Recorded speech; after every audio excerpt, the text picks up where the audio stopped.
vamos a hablar de un examen físico. O sea, la anamnesis quiero que esté bien claro, que es lo que me va a permitir investigar a través de la anamnesis y nosotros conociendo las características de cada una de las patologías que durante el tiempo del 10º semestre seguramente vamos a poder revisar todas ellas, ¿no? Pero eso es lo que quiero que fijen, que el motivo de consulta me permite la investigación y yo tengo que saber qué preguntar para llegar a conclusiones y buscar en el examen físico directamente lo que me permite corroborar si es que tengo ya el diagnóstico, ¿sí? Pero, ¿dónde va la diferencia? Hasta aquí seguramente es igual que el de los adultos. ¿Cuál es la diferencia en la historia clínica pediátrica? Estamos hablando nuevamente de la investigación, o sea, al niño no se lo maneja como patología propiamente dicha, sino la manejamos dentro de lo que significa los antecedentes. Es la variación que tenemos de la historia clínica con los adultos. Entonces, lo investigamos desde que esté en la gestación. Entonces, cuando estamos hablando de la gestación, ¿qué es lo que determinamos? Vamos a ver, si está durante la gestación, la mamá me va a poder determinar y decir qué es lo que ha pasado durante el embarazo, que en su momento vaya a impactar en el niño. Entonces, hablamos de la investigación, de la gestación. ¿Qué debo preguntar? Si la mamá ha tenido alguna vez dinámica uterina para pensar en una amenaza de parto pretérmino, si no ha tenido infecciones durante la gestación, porque sabemos que las infecciones pueden repercutir en el niño y puede ese niño nacer infectado o producir una sepsis, o si ese niño ha tenido algún problema, principalmente en la gestación lo que investigamos son las enfermedades de transmisión vertical.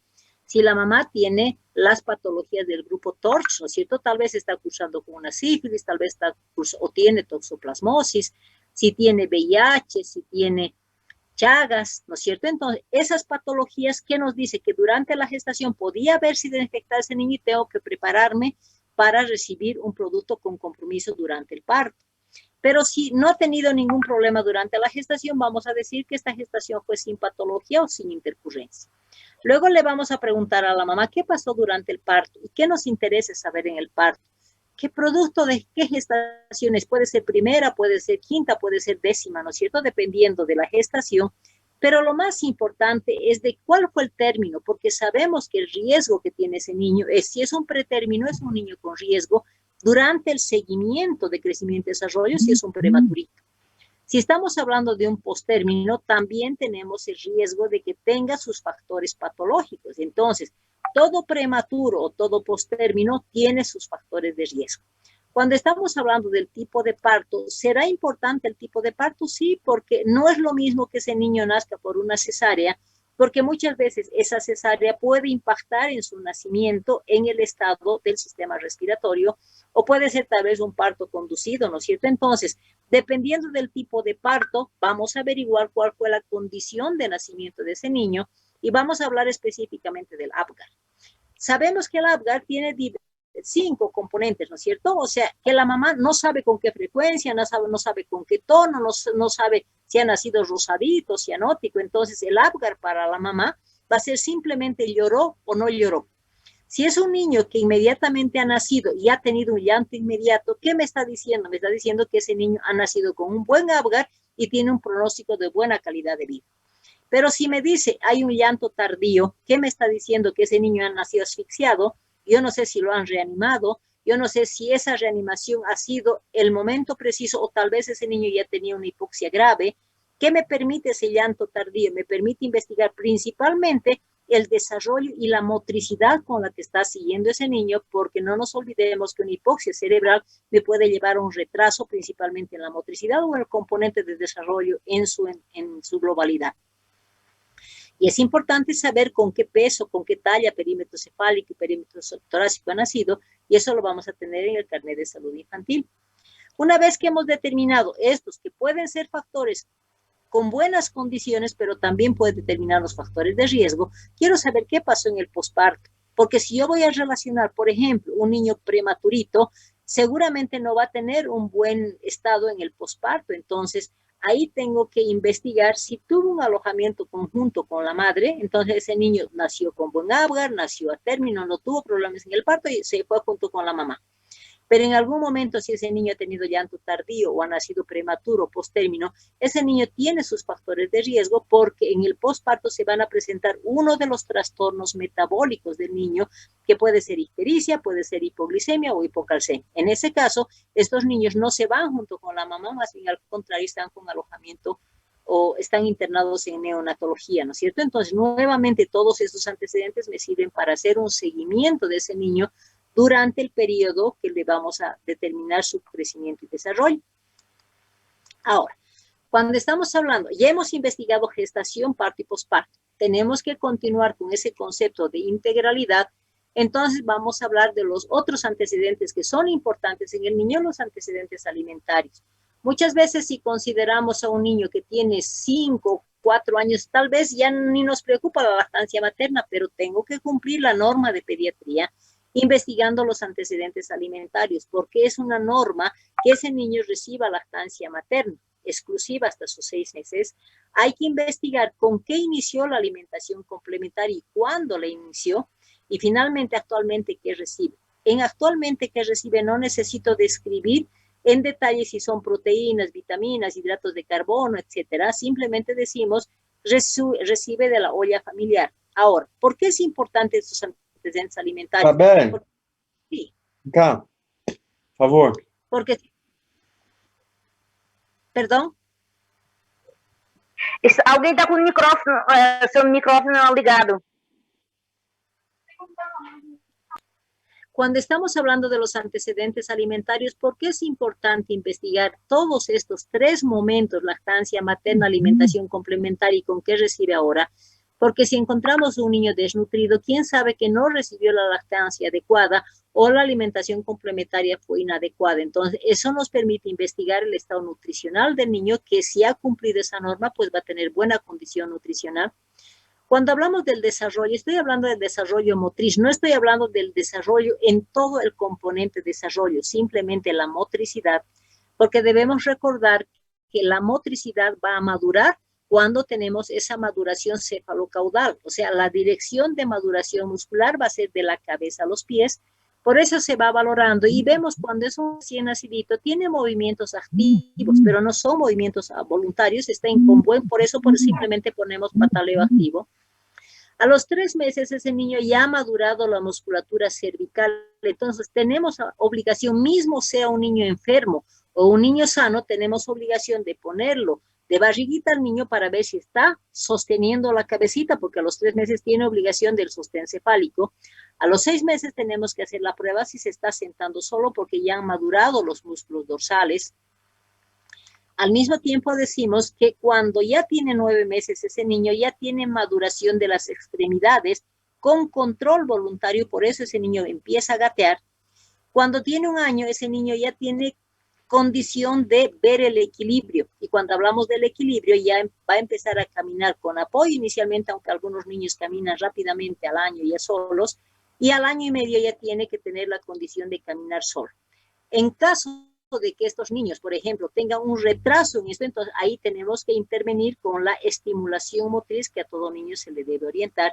Y finalmente hablamos nuevamente de la vigilancia del estado inmunológico, pero yo no puedo poner, mismo que certifique en el carnet de salud infantil, certifique que ese niño tiene todas las vacunas, entonces yo no puedo poner vacunas al día porque eso es diagnóstico, entonces tengo que copiar en la historia clínica las fechas de las vacunas que he recibido y después eso nos permite obviamente tener diagnóstico inmunológico.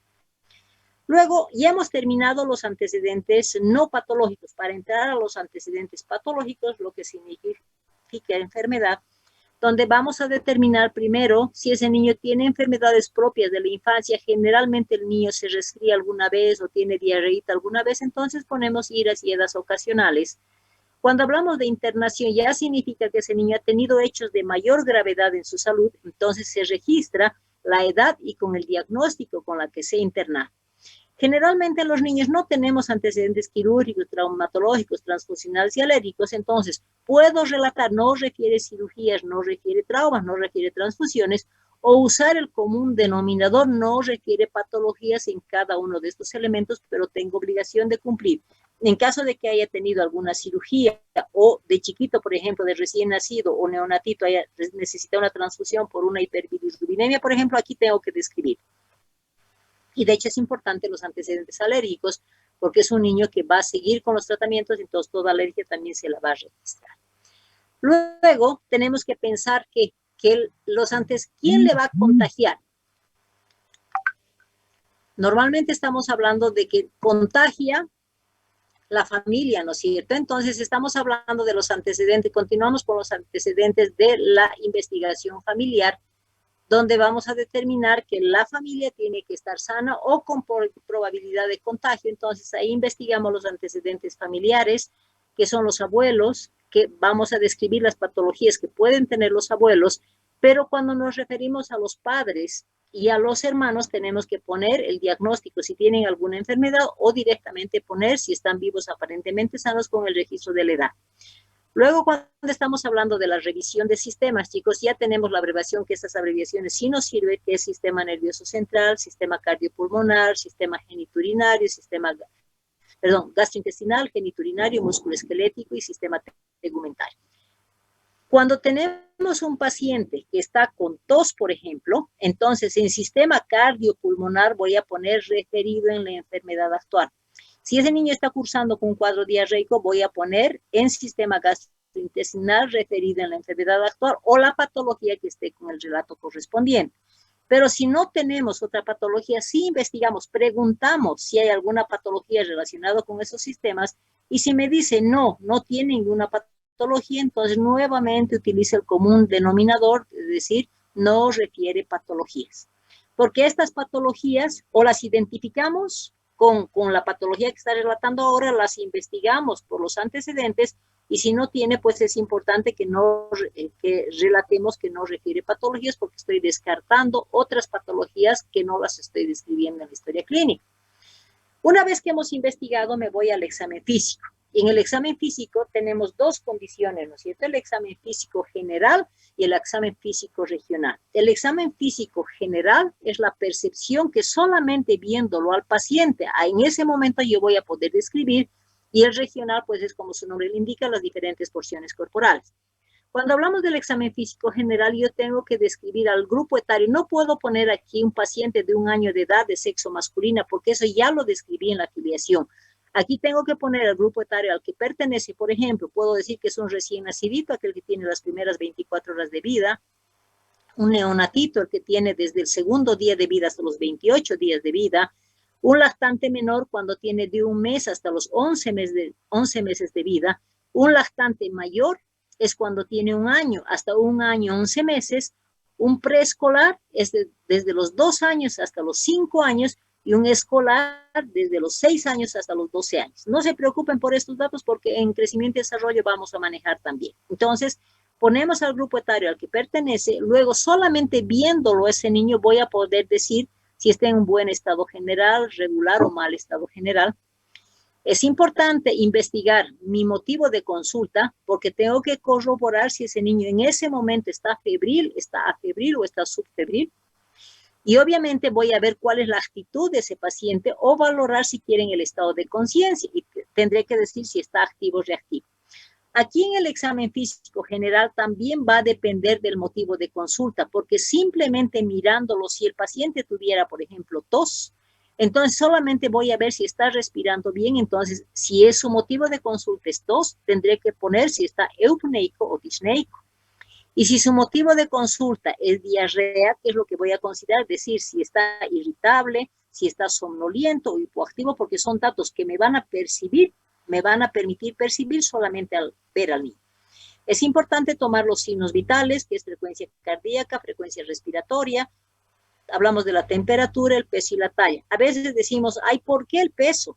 Porque el peso es lo que me va a permitir hacer el diagnóstico nutricional y corroborando la relación que existe de peso y la talla. Una vez que hemos hecho el examen físico general, voy al examen físico regional, donde voy a describir cada una de las partes corporales, donde en piel voy a poder evaluar el turgor y la elasticidad. Ahí es importante porque hay patologías que me van a disminuir el turgor y la elasticidad. Por ejemplo, un desnutrido grave va a tener turgor y elasticidad disminuido, o un niño que está deshidratado. Entonces voy a registrar. En cabeza es importante ver la cabecita y tocar la cabecita, ¿no? Para ver si está normocéfala. Es importante ver si no hay desprendimiento de cabellitos, principalmente un niño que estamos percibiendo que es muy desnutridito. Y en el menor de 1 año tengo obligación de evaluar la fontanela, el tamaño y la tensión. ¿Por qué? Porque si es una fontanela demasiado grande, puedo relacionar con una patología que es el hipotiroidismo, por ejemplo, y la tensión, que es importante, y también el cierre de fontanela precoz, ¿no es cierto? Es importante eso. Entonces, lo que vamos a considerar también es de que la tensión, tengo que considerar porque la tensión, si está una tensión o sea, si una fontanela está deprimida, me está diciendo que está deshidratado. Y si es una tensión que está, o sea, la fontanela está bombada, voy a considerar que es una probabilidad también una hipertensión endocraniana, lo que se relaciona principalmente a una meningitis, por ejemplo. Cuando hablamos de los ojos, estamos hablando de que primero voy a mirar si me está mirando el niño y los dos ojitos tienen la misma dirección, porque la percepción de la visión me va a permitir descartar si hay estrabismo convergente o divergente. Luego voy a agarrar la linternita y voy a iluminar las pupilas, voy a ver si están isocóricas, si están las dos iguales y si hay fotorreactividad. Es importante evaluar las escleras porque pueden ser congestivas cuando hay proceso inflamatorio, pueden haber escleras ictéricas si hay un proceso hepático o una ictericia, y las conjuntivas que pueden estar, normalmente están rosadas, pero si yo voy a percibir que están blanquecinas o pálidas, entonces ya me está relacionando con una conjuntiva anémica, ¿no es cierto? El pabellón auricular tengo obligación de verlo si está normoinsertado y si no tenemos secreciones a nivel del conducto, entonces para descartar una otitis supurada, por ejemplo. Luego continuamos con el examen físico. La nariz generalmente no hay mayor relación, está simétrica con fosas nasales permeables, pero es importante. Cuando estamos hablando de un niño que tiene un proceso respiratorio, tengo que ver pues si hay una rinorrea cristalina, porque eso me va a relacionar con un resfriado común, y si hay una rinorrea purulenta, me va a relacionar con una sinusitis, por ejemplo, ¿no es cierto? En boca tenemos que ver los labios, si están simétricos, tal vez ese niño tiene una cicatriz por labio leporino o todavía está portando un labio leporino. Posteriormente tengo que ver el estado de la arcada dentaria, porque la arcada dentaria no la individualizamos por piezas dentarias individuales, sino como estado general, si están en bueno, regular estado general. Vamos a ver si la lengüita está móvil, si está central, y algo que tengo que percibir principalmente si hay problema digestivo, si no tengo una lengua saburral, que es importante. Y de hecho, si este niño tiene una diarreíta, por ejemplo, tengo obligación de ver la humedad de las mucosas, porque si están secas, entonces también tengo que evaluar el estado de deshidratación, y de hecho las mucosas rosadas también me descartan un proceso de anemia. Hemos dicho, la orofaringe es importante cuando el motivo de consulta y la clínica me requiere que tiene una tos, porque si estamos hablando de una tos seca, tiene que haber una faringe, puede estar congestiva. Si son niños más grandes, también puede haber compromiso amigdalar, entonces es importante describir.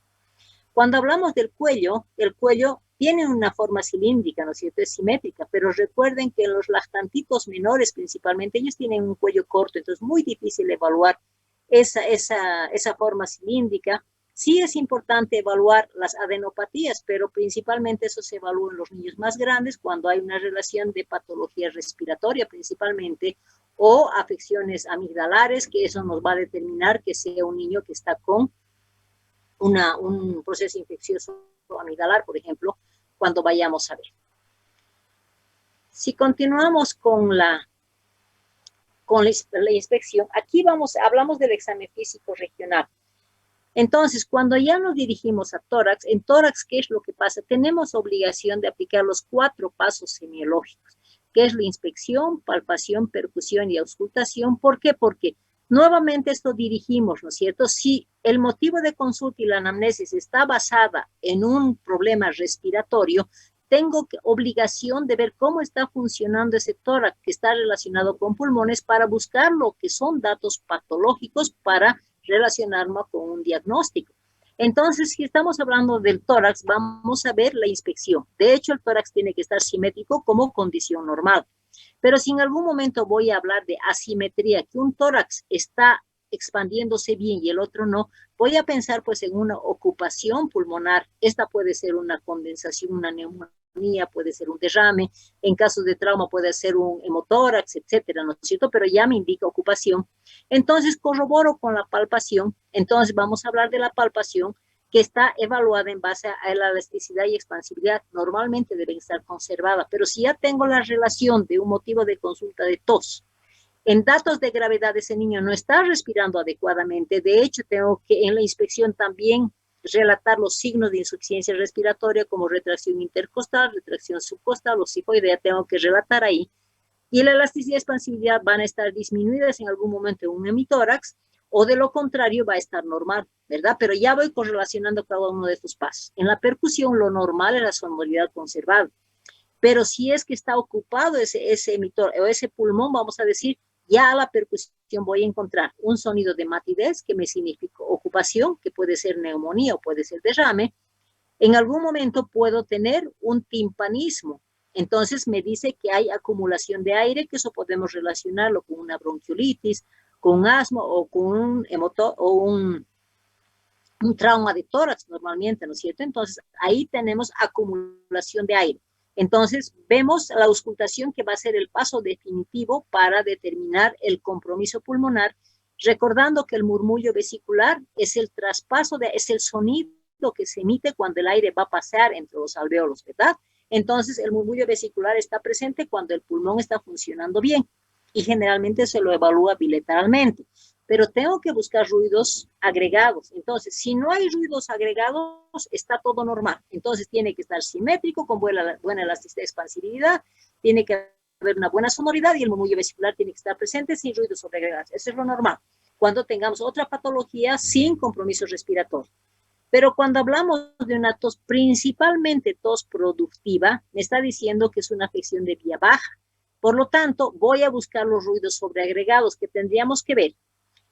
Si a la ausculta pulmonar vamos a encontrar roncos, ¿qué me está diciendo clínicamente? Que esos bronquios están produciendo secreción, porque los roncos no son más que la presencia de secreción bronquial. Cuando hablamos de sibilancias, que es otro ruido agregado que se puede encontrar, me está diciendo hay obstrucción, y la obstrucción se va a presentar en niños con bronquiolitis, con asma, ¿no es cierto? No vamos a hablar de un neumotórax, porque eso va a ser un trauma generalmente o algún antecedente. Entonces hablamos principalmente de las dos patologías frecuentes como cuadro obstructivo. Pero lo que me debe preocupar es que si ese niño está con tos productiva, además de los roncos, puedo encontrar sibilancias, pero yo estoy encontrando estertores crepitantes. Es el indicador básico de que ese alveolo está lleno de secreción, porque cuando estamos hablando de los dos movimientos respiratorios, ¿verdad?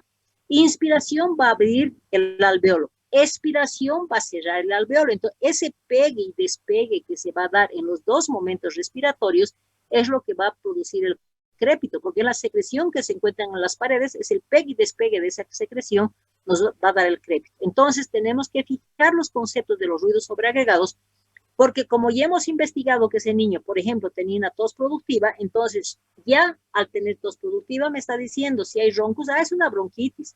Si hay sibilancias, es una obstrucción, es una bronquiolitis lactante si es niño grande, asma. Pero si hay estertores crepitantes, si encuentro difusamente, voy a hablar de una bronconeumonía. Y si voy a ver localización junto con un murmullo vesicular disminuido, ya voy a hablar de neumonía, ¿no es cierto? Entonces, es importante la aplicación de los pasos semiológicos. Entonces, si ese niño no tiene problemas respiratorios, va a estar normal. Y su motivo de consulta fue diarrea, por ejemplo, entonces tengo que hacer énfasis en mi examen abdominal. Y en el examen abdominal, ¿qué es lo que me está determinando? Me está diciendo de que tengo que aplicar nuevamente los 4 pasos semiológicos, pero voy a alterar esos pasos semiológicos. Donde yo no puedo cumplir la inspección, palpación, percusión, tengo que cambiar. Primero voy a mirar y después voy a auscultar.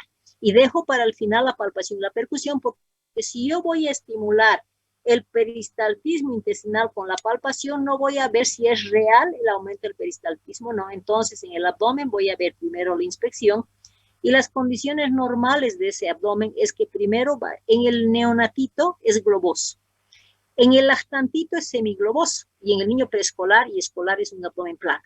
Si en un niño grande voy a encontrar un abdomen globoso, ya está relacionada esa inspección con datos patológicos. Cuando vamos a la auscultación, en la auscultación tenemos que evaluar los ruidos hidroaéreos, ¿verdad? Normalmente son normoactivos. Pero si estoy hablando de que hay mayor movimiento intestinal, voy a hablar de hiperactividad y eso me está corroborando de que ese niño está con un cuadro diarreico posiblemente o con un cuadro obstructivo. Y cuando estamos hablando de una disminución del peristaltismo y ese niño está cursando con una diarrea, ya voy a pensar que ese niño se me está complicando y que por la pérdida de potasio me está desarrollando un ilio paralítico. Entonces, es importante ver estos componentes. Cuando hablamos de la palpación, generalmente el abdomen del niño es blando, depresible, no es doloroso. Lo que hay que hacer énfasis principalmente en el neonatito y en el lactante menor es la búsqueda de visceromegalias. Porque si vamos a encontrar hepato y esplenomegalia, eso está relacionado con una enfermedad de gravedad o una enfermedad de transmisión vertical. Porque todas las enfermedades congénitas están relacionadas con las visceromegalias. Entonces vamos a buscar esos datos positivos. Y si no hay nada, pues lo dejamos como normal, pero sí es importante ver también la palpación, los puntos. O sea, no quiero meterme a patologías abdominales porque son puntos dolorosos que son precisos en la infección urinaria, en la apendicitis, por ejemplo, que ya cuando lleven cada uno de esos temas van a poder buscar los puntos dolorosos a nivel de la palpación en el abdomen. Entonces, todo punto doloroso siempre va a tener un significado clínico para la patología que se está investigando. Cuando hablamos de la percusión, la característica del niño es que va a acumular gas en el intestino. Entonces, hablamos de que lo normal es que esté con un timpanismo generalizado. Entonces, eso es lo normal. Alguna parte de la literatura describe que tenemos matidez en hipocondrio derecho. Eso es muy difícil percutir. En general, hablamos de un timpanismo generalizado.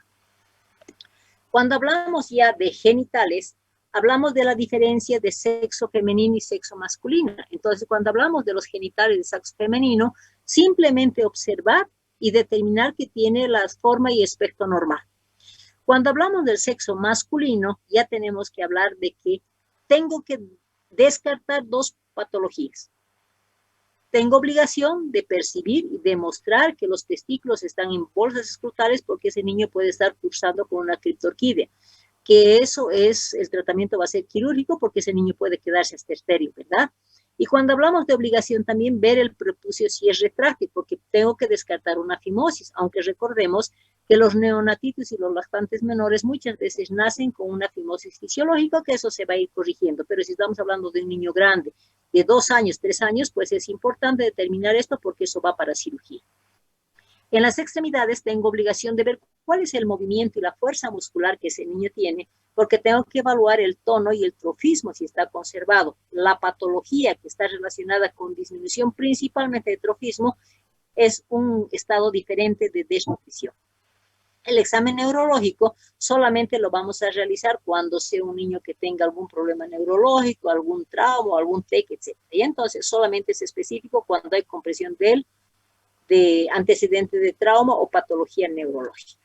Entonces, una vez que hemos hecho toda la investigación, nuevamente en los diagnósticos, recordemos de que hablamos nuevamente de la integralidad.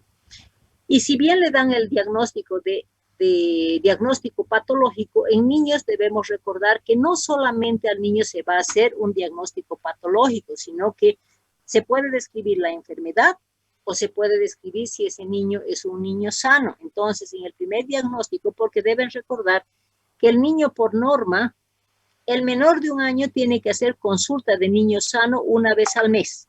El niño de 1 a 2 años tiene que hacer cada 2 meses y el niño mayor de 2 años tiene que hacer consulta cada 3 meses. Entonces, es muy frecuente que en el diagnóstico venga, he venido a su controlcito. Entonces, aquí pondremos como control niño sano y si tenemos una base patológica, pues ponemos el diagnóstico correspondiente. A través del diagnóstico nutricional, eso se hace en base a las tablas de Gómez o en base a las tablas de la OMS, que eso vamos a llevar en desnutrición.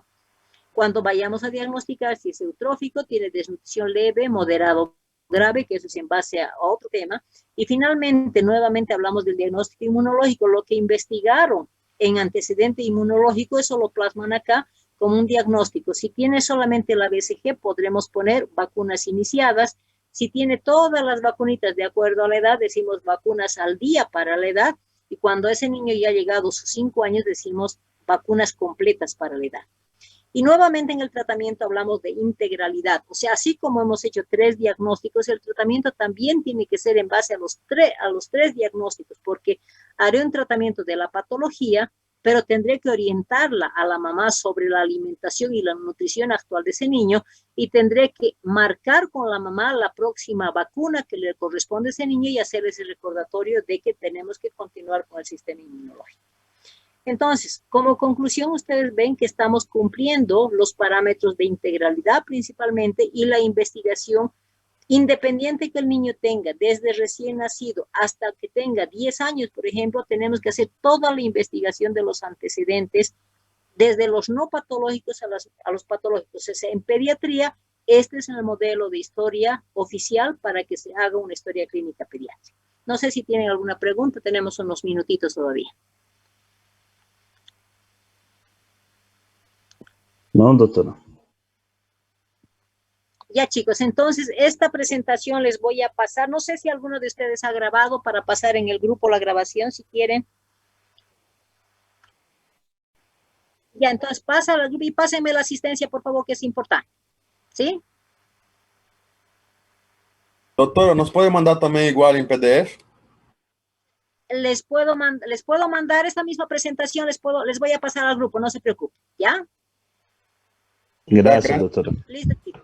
Hasta la próxima. Doctora, gracias. Que les vaya bien. Hola. Listo, Igualmente. chao. Chao, gracias.